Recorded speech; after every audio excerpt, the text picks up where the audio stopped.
Hello, good morning. I wonder if you can hear me here. I ended up going live on StreamYard. I was really struggling to get my broadcast up this morning, this past 15 minutes. But here I am, and welcome. I decided I wanted to reread the beginning of this amazing book that Phil Langdon wrote, and I did a broadcast yesterday, but it was just real choppy, and I know a lot of the words were missed. So I don't want that. I want them all to be savored, and for us to be able to hear them all. So I just want to say thank you very much to Steve and Phil. I am fortunate to have met these men, these awesome souls, through the interwebs, through YouTube, through Steve's channel, and I've watched them have multiple conversations and streams, and the things that they spoke about always, resonate inside me, make me feel a great excitement. And I knew, good morning that way, good to see you.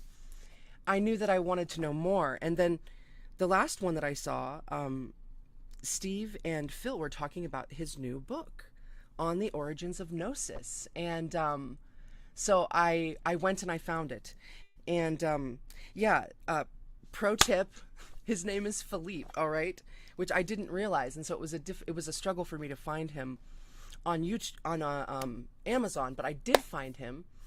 And so also I'll point out to you that in the description box you can find Phil and Steve's Slightly Slanted Sleuth for the Truth. You can find both of their YouTube links in the description.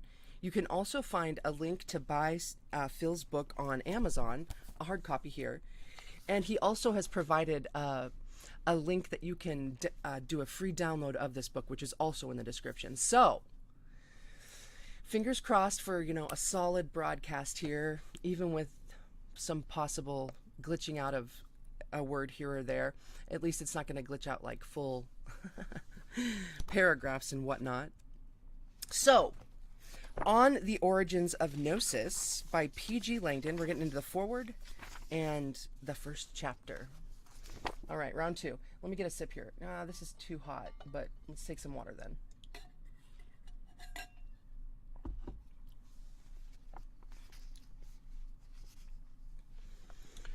Foreword.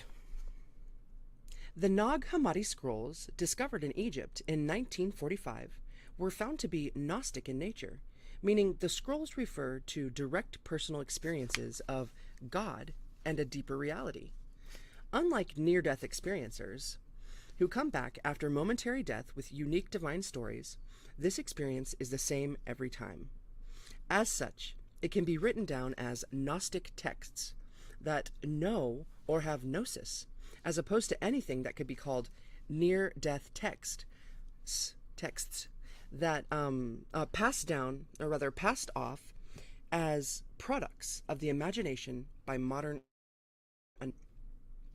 If there is a true experience of gnosis with the power to reveal the hidden truth behind the world that may be deemed genuine and repeatable, we must be able to find correspondence between the various texts that purport to describe it. The different writers should all be talking about the same thing independently. Like branches of science, the Gnostic scrolls should create a unique and distinct overall picture of the hidden metaphysical reality they claim to portray, in accordance with natural science and sound philosophy. The only question is, are we truly privy to gnosis experientially, as suggested by the writers of the texts? If we are, then finding the source of reality subjectively, for that is what gnosis amounts to, is a potentially valid testimony that logically touches the root of the objective reality we know as the cosmos. If the truth is singular in nature, it goes without saying that the subjective inner and objective outer worlds are rooted in the same truth at some kind of origin. Logically, we could trace the single origin back to the birth of the cosmos at the beginning of time. This is the testimony of the Gnostic writers, who claim to have experienced the singular, timeless root of existence as the nature of their spiritual ascension. Crunchy B, good to see you, man. I saw you in the other broadcast. I just kept blipping out. I don't know if I ever actually came on screen. So here we are. Experiencing the T=0 moment of cosmic birth as ascension out of the limited and physical point of view allows the individual to know what is behind the physical veil from the greater, fully expanded point of view. In these terms, spiritual ascension is specifically the only subjective event that is the original metaphysical seed or spark of objective cosmic creation, explaining why religious content across the world always contains a creation myth. Yeah, and isn't it fascinating how when we read the creation myths that they are all resonating the same stories and like different, actually a lot of the same symbols, but sometimes they're a little different here, a little different there, and they all wash out to mean the same thing. It's juicy. I love that. All right, so then also there's a little picture here of the Vitruvian Man.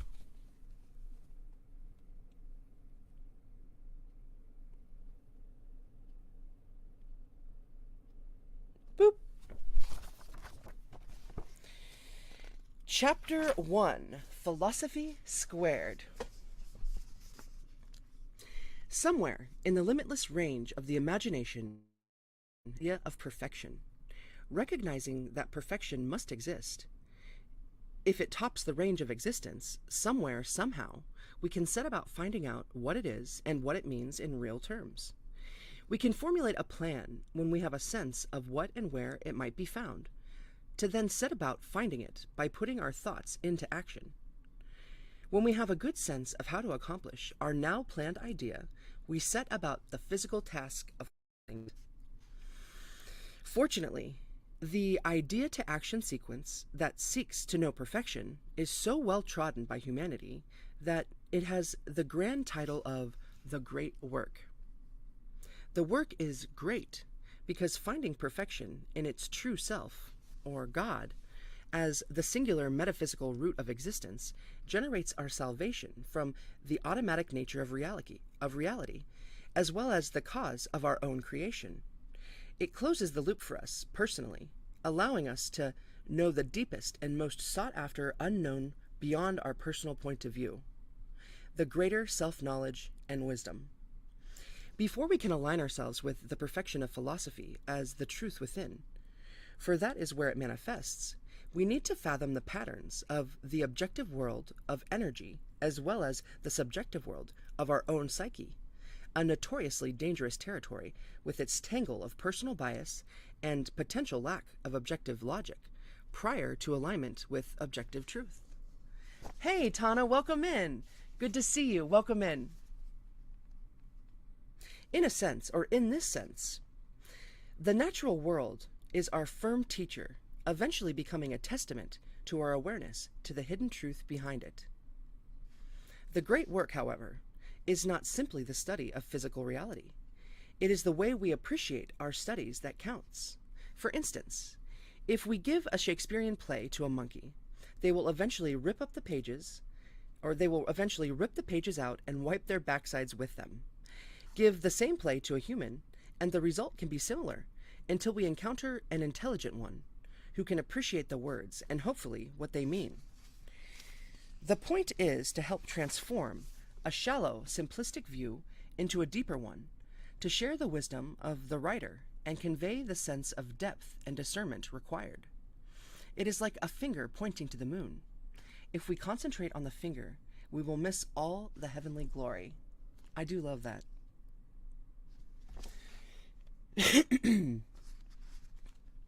Those who have understood and become wise sages in the past would have recorded or coded their insights in a variety of ways to keep the knowledge alive, such as in classical stories or in the form of art and architecture.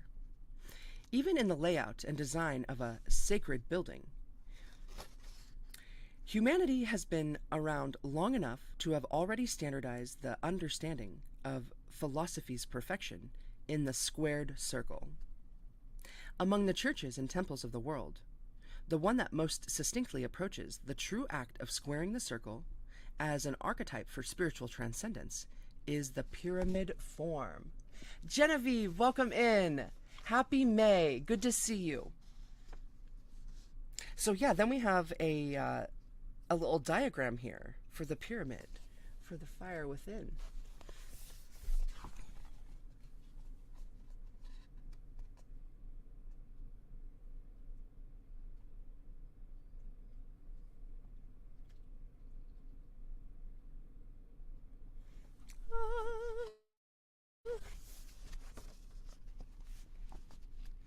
A pyramid is a philosophical and allegorical building, primarily, not a practical one for living in.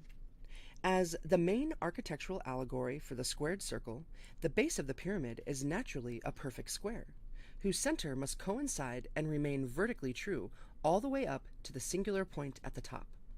Equivalently, if our evaluations are true in life, we build a mental picture of reality that should rise as a pyramid goes up straight and true, arriving at its destination in a single point of full understanding. As we live, we make comparisons with the information we gain from experience of the way things are, and allegorically make bricks from clay. Arranging the accumulation of our bricks, each representing a filtered and established piece of information concerning objective reality, we make a mental pyramid of accumulated reliable knowledge that rises and guides us to the singular truth by logical induction and deduction, and eventually divinely inspired philosophical extrapolation. Let's see if I can't take a sip.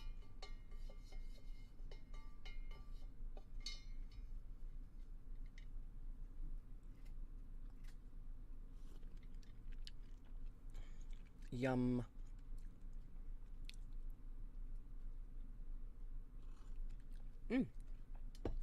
Steaming up my glasses. Truth is forever true by definition, and as such is forever robust. By its very nature and definition, truth must be rooted in a single idea that is set in stone like a pyramid or the king's sword. You can learn nothing of value without it. If truth was based on more than one idea, there would be duality or conflict, and either only one is true or both are wrong. As such, the truth is guaranteed to be one thing only or singular, fixed, severe, and indifferent, like a double-edged sword that will metaphorically cut the one who wields it as easily as an opponent. The only way a person can wield the sword of truth safely, then, without cutting themselves, is by gaining the true understanding that leads to deep spiritual wisdom from critical thinking and self-honesty. Hey, group hugs! So good to see you. Good morning, Angel. Happy May.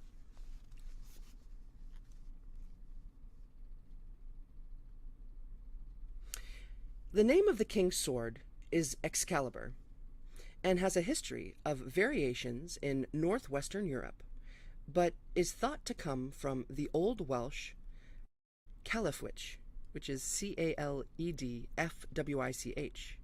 where Caled means hard and bwich means cleft or breach. In Latin, it is Caliburnus, from calibs, which is Chalybs, meaning steel, which of course is hard. Whatever the true origins of the name, the most important thing is that it represents the indifference of the cold hard truth, which cannot be changed to suit our personal view and limited bias. Since reality is simple, but has the greatest depth, the method of instruction concerning the deepest nature is supposed to be fulfilled by teachers of myth and religion, involving three layers: mythical, ritual, and mystical.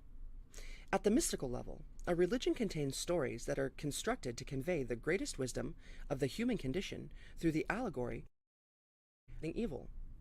At the level of ritual, practices are constructed to convey meditations on aspects of divine nature through subjects such as geometry and epistemology that stay with the individual as a learning experience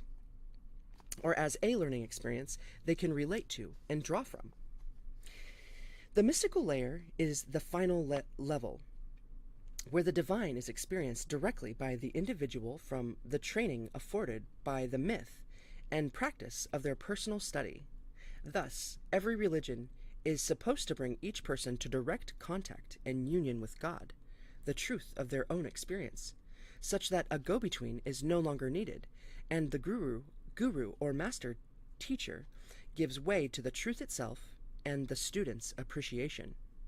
This final level is the reason for the previous two, allowing the individual to slowly come into sync with the divine by listening, reflecting, and meditating on each new understanding, slowly gaining the understanding that leads to the fullness of self-awareness. A writer of mysticism and cosmic awareness called Iona Miller explains the stages of unification. The mystic marriage has 7 basic stages. 1. The quest. 2. The awakening of love. 3. The attainment of knowledge. 4. Detachment. 5. Unification or blending. 6. Annihilation. And 7. Divine consummation. The nature of becoming selfless is the unquantifiable part of the great work that comes as a natural consequence of doing the work through our own forms of therapy and scientific learning. Building our own inner understanding is seemingly purely mechanical as a process, in contrast, and therefore quantifiable. It is only when we act out of care for the greater being as the result of our gained understanding that we prove our worth in compassion for others. With deep and sure understanding, we naturally invite the divine from within. This change in attitude is the sure sign that our learning is having an effect, attracting our own highest self to us in the process. Like attracts like. Effectively, doing the great work is a question of awareness, analyzing oneself, and having access to the truth concerning the natural world in the first place. In the absence of teachers, we are left with our own experience of the natural world to draw information from. Even though, ideally, a teacher could be sought by the individual, how will they know who is good and who is not as a source of information? This brings us to the issue of knowing for ourselves through our own experience. As Bruce Lee once said, quote, "The only help is self-help," end quote. Bruce Lee's statement emphasizes the point of becoming sure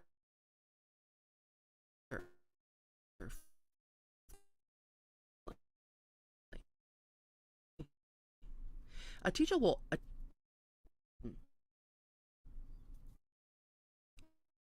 I start buffering. Let's try again. So Bruce Lee's statement emphasizes the point of becoming sure from our own thinking and experience, since we can only prove the truth to ourselves. Be an internal dialogue where the individual can question issues relative to their current understanding in full, which takes time. As time goes on, greater insights through comparisons until we reach the top of our inner pyramid or mountain, where there is no comparison left to make. The speed with which we proceed is up to us. All roads lead to the truth eventually, as the inevitable reality we discover slowly through time and experience. Since truth is extant always and forever, we simply digest it in bits as we go along, like eating according to our own needs until we find our own fullness. Along the way, of course, we experience our own physical and psychological growth, no matter what comes our way. I wonder if you can hear the birds singing out there. According to the famous psychologist Carl Jung, everyone falls into a psychological category of personality types, of which there are 12, and everyone seeks one of 4 general goals in life. Whether Jung was reworking mysticism or not, his 4 personality orientations match the 4 worlds sequence in the mystical archetype, starting with the yearning for paradise, epitomized by the word freedom, corresponding with the first world of emanation. The rest correspond very neatly Connecting to other people, for instance, is creating a network of acquaintances. Providing order and structure obviously falls into the formation category. And finally, action is the work of a person who makes things happen in their life. The four modes characterized by Jung are freedom. We are 1, freedom, yearning for paradise or emanation. 2, social, connecting to others, creation. 3, order, providing structure to the world, which is formation. Hey, Dean, good to see you, man. Long time no see. And 4, ego, leaving a mark on the world, which is action. Awesome, welcome in.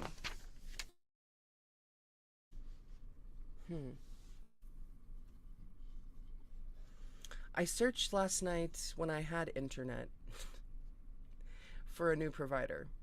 I think I can only, I don't know, we'll see what shakes. It seems like there's only one available to me in this small little place. But right, there's always options. There's always options, and the option will present itself so that I could have some strong, clear internet connection.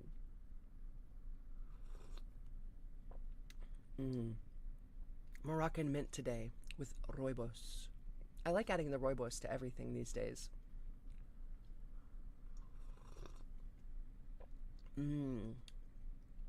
It's good for your skin, and it tastes delicious. African red bush. So good.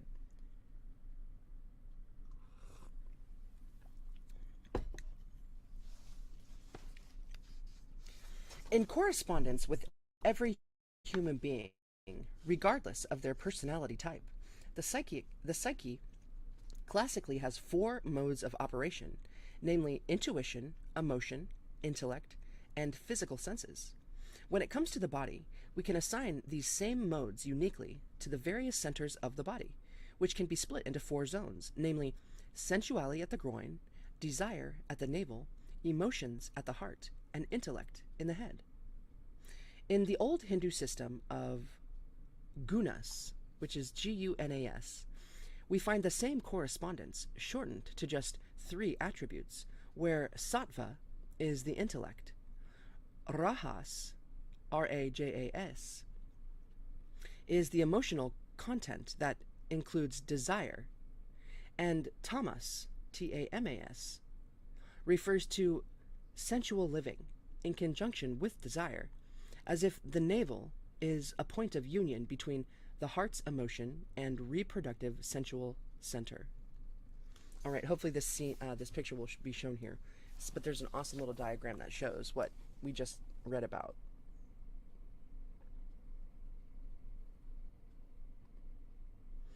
Awesome, right?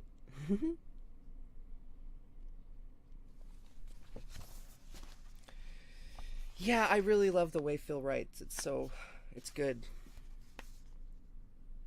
Each mode of living has its own consequences over time. For instance, living in sattva, spending more time with philosophy and contemplation, means we advance closer to objective truth and divinity, because we can eventually see through our own faults and idiosyncrasies, identifying more with our highest aspects and separating ourselves from our lower nature over time.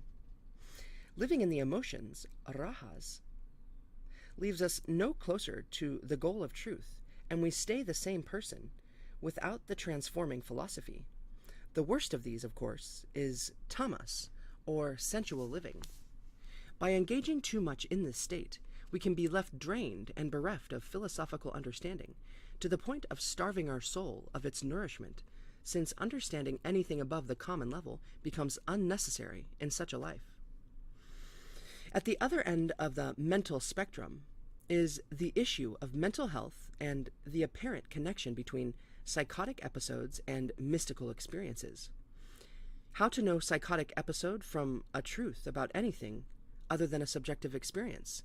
How to see the difference between a person who is genuinely contemplating the depths of reality or a person who is using the intellect as a means of escaping their immediate life and environment. Carl Jung was accused of this. When it comes to the subjective world of the mind and imagination, the sky is the limit without a standard or measuring stick of some kind. The only indication of any standard in these terms is cross-referencing to see if there is any match whatsoever. Pattern recognition is a broadly applicable subject.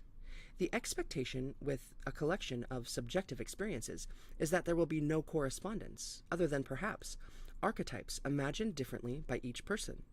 However, ancient human tradition paints a very different picture that tells us it was thought that there is a unique subjective experience shared by all those who elevate themselves with insight and philosophy to a point of truth above the physical level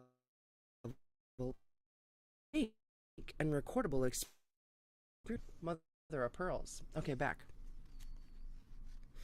A unique and recordable experience carried by the esoteric tradition for countless centuries and recorded in many forms and guises.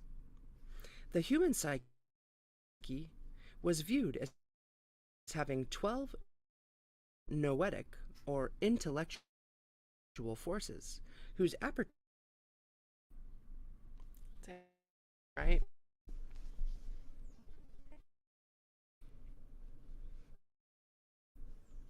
11, 11. It's 11 right now. Awesome.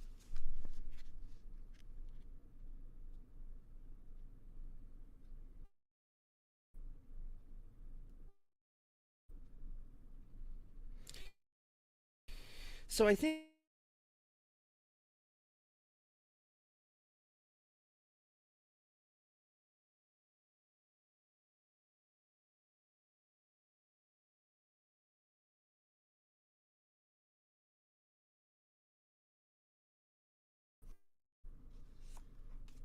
dang, I wonder what the message is here.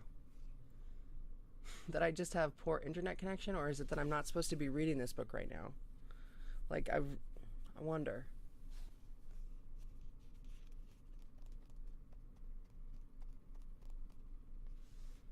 Dare I try to start?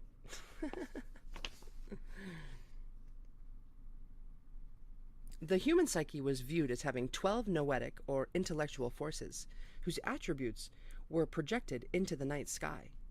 The wheel of the zodiac around... Wait, did I wonder if more was cut off. Let's try with the sentence above. However, ancient human tradition paints a very different nature that tells us it was thought that there is a unique subjective experience shared by all those who elevate themselves with insight and philosophy to a point of truth above the physical level of existence. A unique and recordable experience carried by the esoteric tradition for countless centuries and recorded forms and guises. The human psyche was viewed as having 12 noetic or intellectual forces, whose attributes were projected into the night sky. The wheel of the zodiac around the equatorial plane of the earth, accompanied by the rest of the night sky's constellations, were used as storytelling devices to record useful ideas associated with human psychology, divinity, and the physical world. The zodiac signs and their attributes were also applied to the human body from foot, as well as the human mind alone, as a way of dealing with and simplifying self-analysis. Carl Jung's corresponding 12 personality types are like mission statements in life, a standardized automatic pattern. Each person will feel the need to fulfill this innate mission naturally, without noticing that they are in a pattern until it is pointed out. For instance, the jester type will want to entertain others more than anything else, whereas the ruler type, in contrast, will want to control others more than anything else. And then we've got a picture, and hopefully this will show up in the screen.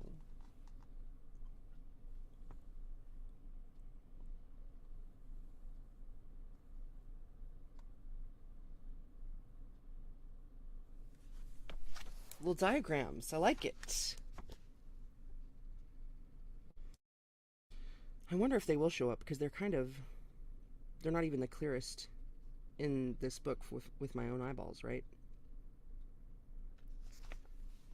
They're a little fuzzy. We may not have a choice when it comes to automatic things like human attraction or personality types, or even our zodiac signs, but we do have a mother of pearls.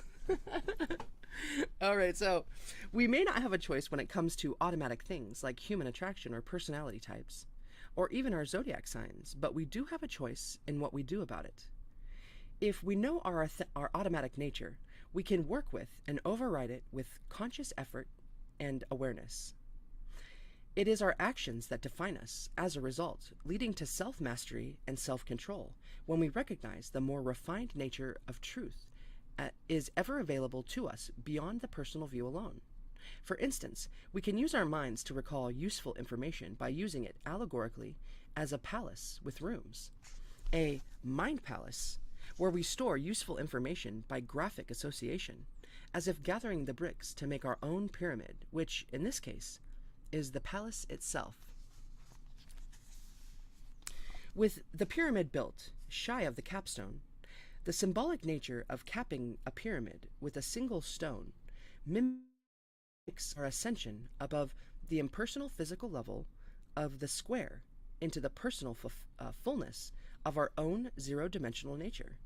In so doing, we prove our worth or prove our intelligence in our ability to do so.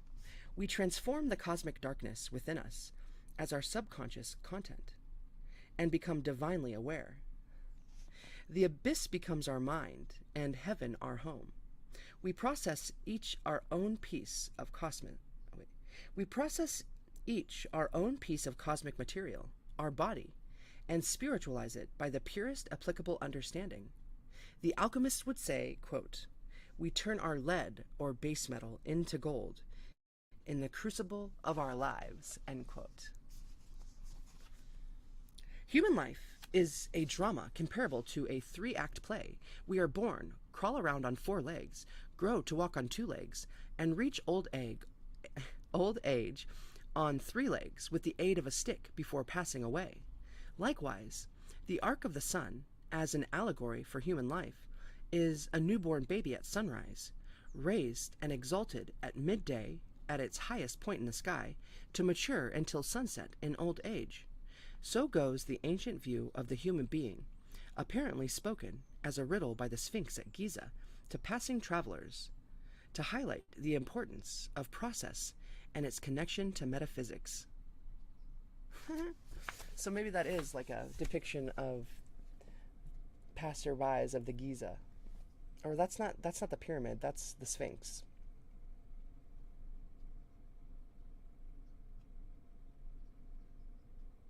Ooh, I want to go to Cairo. One day, right? Man, I could see it. Any process is an event that changes one thing, an initial condition, into something else, an after or post condition, like a function in mathematics that changes an input number into a different output number, or a personal great work that reaches toward the fullness of understanding from a starting point of ignorance. The idea of process, in this sense, is a universal principle applicable across a vast range of subjects and situations. This is especially true when we consider that every aspect of existence, whether personal imagination or real world, is in a state of permanent change or process, no matter what size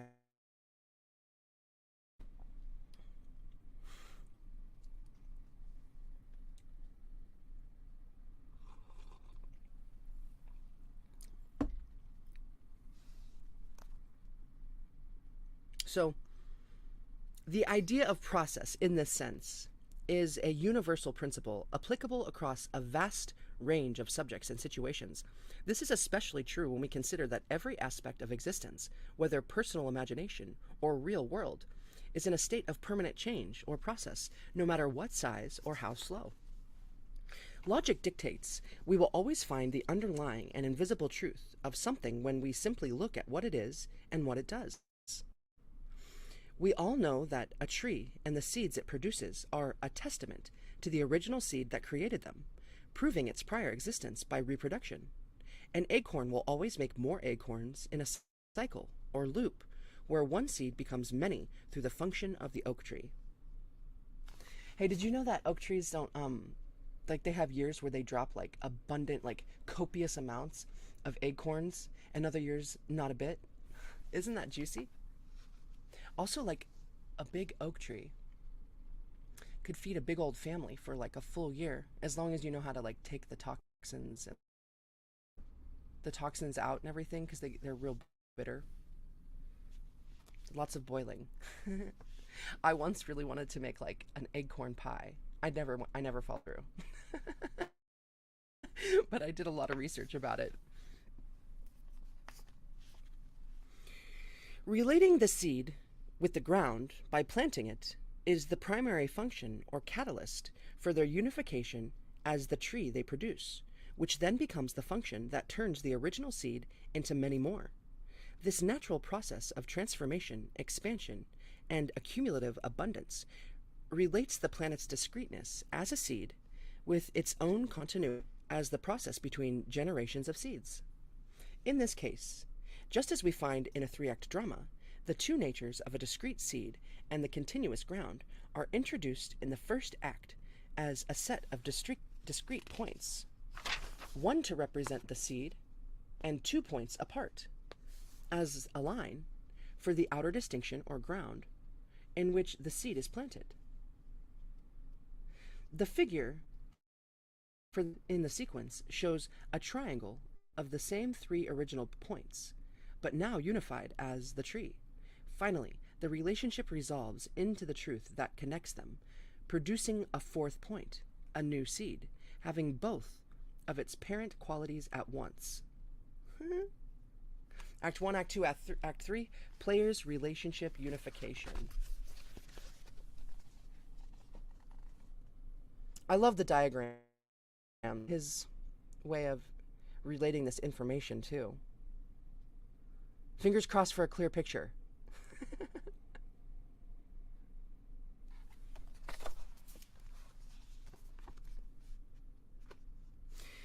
A simple geometric allegory for the same expansion starts with a single point, like a seed, that expands through a process of addition and accumulation, like a tree, producing a potential limitless number of copies of the original seed, like the 4th point of the discrete tree archetype. The geometry of this process is the simple expansion of polygons that naturally starts with a single point. Mother of pearls! The geometry of this process is the simple expansion of polygons that naturally starts with a single point, expanding into 2, then 3, adding points ad infinitum. And I love this one too, this diagram of all the things adding up. Hey, Deanne, good to see you, man. Welcome back. 1, 2, 3, 4, 5, 6, 7, 8, infinity, abundance, the goggles we look through. All right. As the number of points increases to infinity, the limit of the sequence becomes a circle with an infinite number of points as its circumference. In the process, the original discreteness has been sacrificed and turned into a continuous circle, leaving a potentially infinite whole that lacks a definitive center. At this stage, it is either one thing or the other, but not both at once. Of course, defining the center of a circle on paper is simply a matter of using a compass to make the center in the first place. However, it is the infinite concept the circle represents that is important, since we are conceptually defining the center of infinity itself, which naturally has no center, being continuous, limitless, timeless, ineffable, and undefined. The appropriate allegory and means to accomplish this task is known in geometry as squaring the circle. The circle, as the infinite, is recast as a measurable square with the same circumference as the circle to guarantee the correspondence of a center.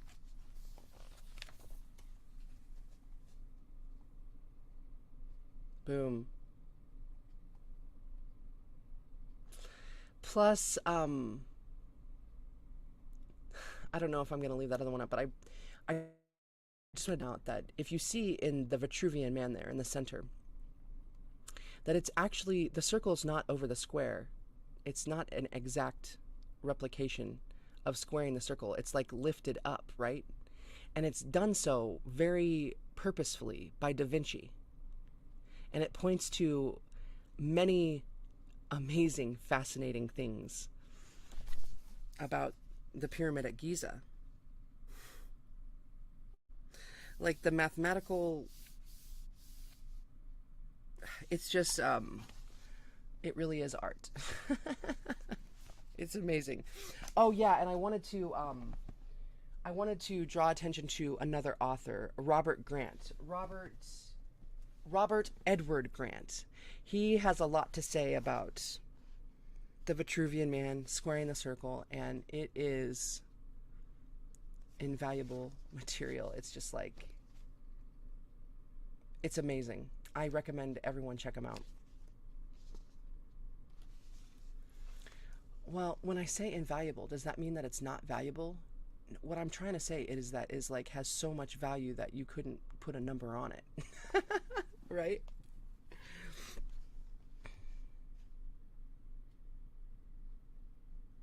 All right. Like any event or story that has a beginning, middle, and end, squaring the circle is a simple circuit starting from a point to a circle and back to a point again, defining the same three-act dramatic event as the seed-making process, but in purely philosophical, sacred, geometric terms. The nature of the objective world is easily provable with weights and measures. Metaphysics is beyond physics and incorporates the process that reaches toward the perfection of divine ideal philosophy from the ground of experience.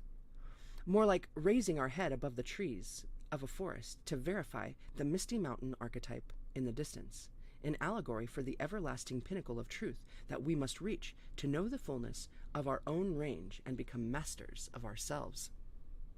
So we got another one here. Unit squared circle and squared circle content. I love it. Gabriel's horn, dude.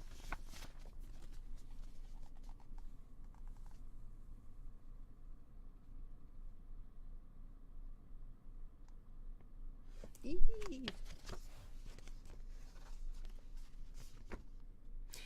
Extrapolating to the infinite extremes of both the idea of a discrete point and its surrounding continuity gives a poignant singularity and an infinite expanse beyond measure as the greatest distinction they can have. The only difference between them, at this extreme, as common singular entities, is that the circle distinctly highlights an infinite whole, philosophically. A circle can have any size, of course. The only distinction there can be, then, is between the discreteness and its continuity to infinity, a condition that is fulfilled philosophically and geometrically by the unit point and circle as either side of zero dimension. Wait, I'm going to read that again. The only distinction there can be, then, is between its discreteness and its continuity to infinity, a condition that is fulfilled philosophically and geometrically by the unit point and circle as either side of zero dimension.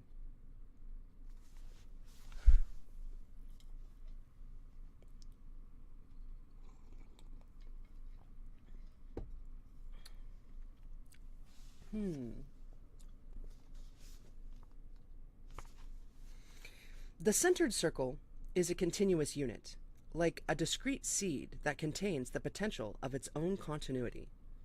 The three-act sequence of squaring the circle, in these terms, becomes a discrete singularity, followed by a continuous or infinite whole, completed by defining a center for the whole and establishing a relationship between the two extremes of discreteness and continuity. This is philosophy after all! Exclamation point. As such, we have a complete lifespan of the archetype of process embodied in the applicable graphic philosophy of sacred geometry. This is now our bedrock on which we can build an expanded view of reality. Here's another little diagram.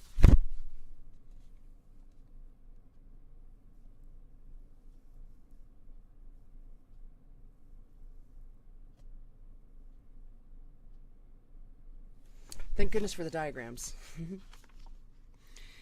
The squared circle is also, effectively, 2 points in a relationship where the full circle completes the range of potential.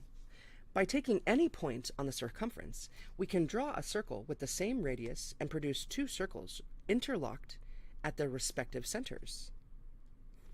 Yeah, dude, like, that's the beginning of the flower of life. I love it.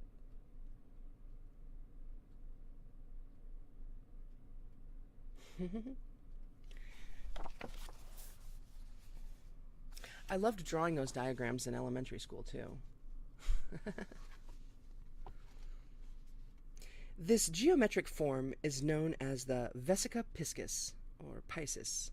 I'm not really sure how to pronounce the last word, which meaning fish bladder. The form of the vesica inherently contains a double square whose internal geometry produces the universal growth proportion known as the golden section, dubbed phi, or pi. I think phi is how I've always pronounced it, but I could be wrong. Relating to the concept of universal creation and order. As a metaphor of creation, the vesica begins a process of self-replication and multiplication that fulfills its range by expanding into the flower of life. A threefold accumulation resulting in a hexagonal array, filling all spatial potential as a two-dimensional figure, suggesting a natural limit has been reached as we find in defining the unit squared circle. Sacred geometry, as a potential of reality, gives us circles and squares, or spheres and cubes, as the geometric archetypes of form and structure. Manifest fullness in square, cubic, and discrete, whereas spiritual fullness, as the opposite, is... Manifest fullness is square, cubic, and discrete, whereas spiritual fullness, as the opposite, is circular, spherical, and continuous.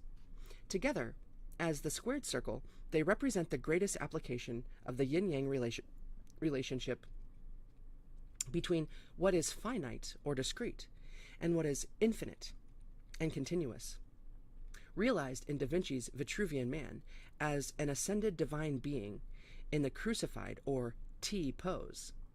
The letter T is famously the last letter of sacred alphabets, denoting the completion of an overall cycle that sees the observer define and bring forward their own inner divine fullness.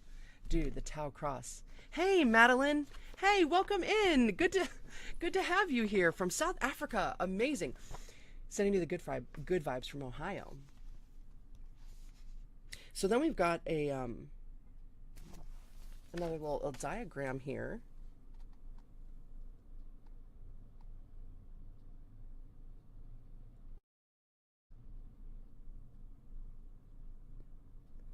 Come on.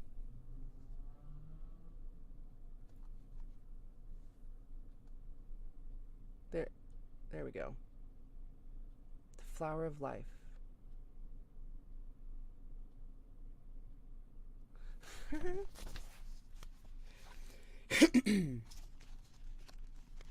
Since defining the center of the infinite is the purview of reason,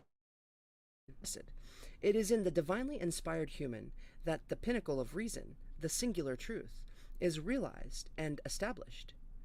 It is the completion of the impossible task of finding a center to the infinite that is highlighted in Da Vinci's Vitruvian Man in the squared circle. Also, I've read and heard people say that if you take the time to actually sit down and square a circle yourself, that it unlocks a greater expanse of knowledge to the universe and this place where we are. So yeah, y'all are welcome to do it. You know, you could do it with a compass and a pencil. You could even do it just with, like, if you don't have a compass, just like put a point in the middle of something, have a string tied to it, and then it'll make a perfect circle for you. And then use a ruler, right? Yeah. Only a divinely inspired person can achieve the level of reasoning that recognizes and unifies dual opposites, defining a new metaphysical seed from within their physiology. From this, a primordial light is produced by the pineal gland in the center of the head that looks like a cloud, with thin beams of light extending from it. The light is the union of heaven, as God's Holy Spirit, and earth, as the observer, a physical effect from a spiritual source. The solar body, to Soma Heliacon.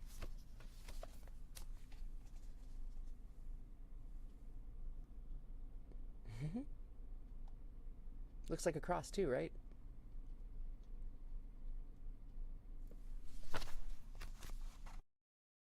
Ancient Greek mystical philosophers referred to this light as the solar body, in reference to the sun, whose arc, from sunrise, finds its zenith at midday, signifying the moment when an initiate becomes an illuminate, or an angel. The word angel refers to the angles of divine light that shine in the recipient of ascension, now a messenger of God. All 7 colors of the rainbow are associated with the pure white solar body, each color being referred to as an archangel or powers of the light. Got a little prism here.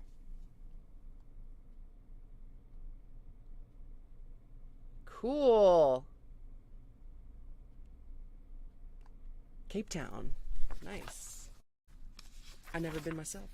All right, then we got another diagram here. Is it all in? I hope so, yeah.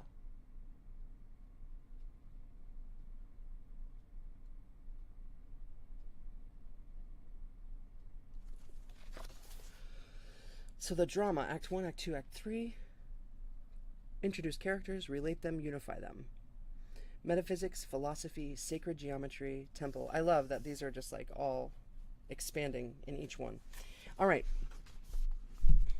E. At the precise moment when the unification of dual opposites is understood by prior divine inspiration in the bliss of the sacred trance, or samadhi/transcendental meditation, the observer experiences a sudden and instantaneous explosive expansion into light speed, away from everything familiar to them. They arrive immediately in the expanded, infinite, boundless, divine realm known as the abyss, as if a curtain is pulled back, wiping away the cosmos, leaving a transparent, pitch-black expanse or void that is completely empty, a truly infinite and singular expanse in all directions.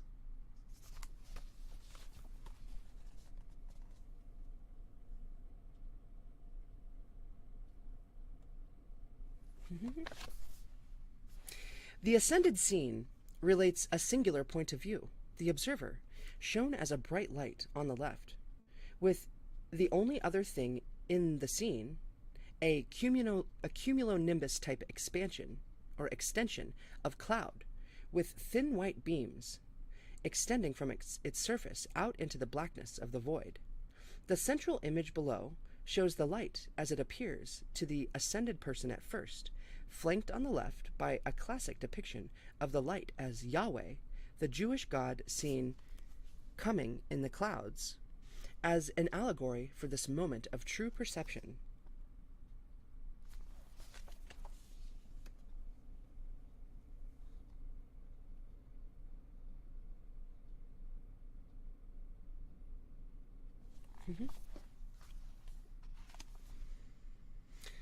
The Merkaba, or Merkaba, shown on the right, meaning spirit light body, is the sacred geometry or philosophical nature of the light, formed of two opposing tetrahedra fused together as the allegorical union of spirit and energy, both of which can be represented by a discrete network of four logical points, or tetrahedra, formed by folding up four triangles, making 12 corners. Together, as tetrahedra, they make a total of 8 corners, which when dressed produce a cube, applicable to the 3 dimensions of space and the imaginary and expansive dimension of change or time.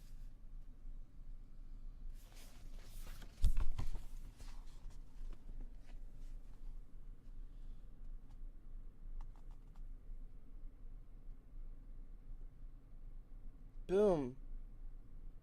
We're just about to the end.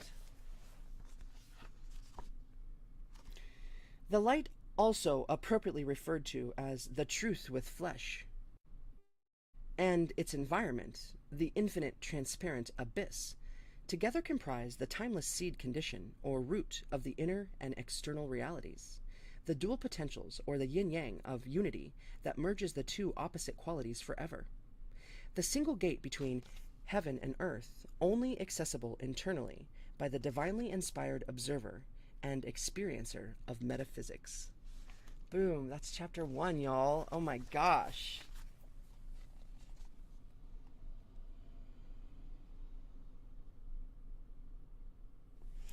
Well,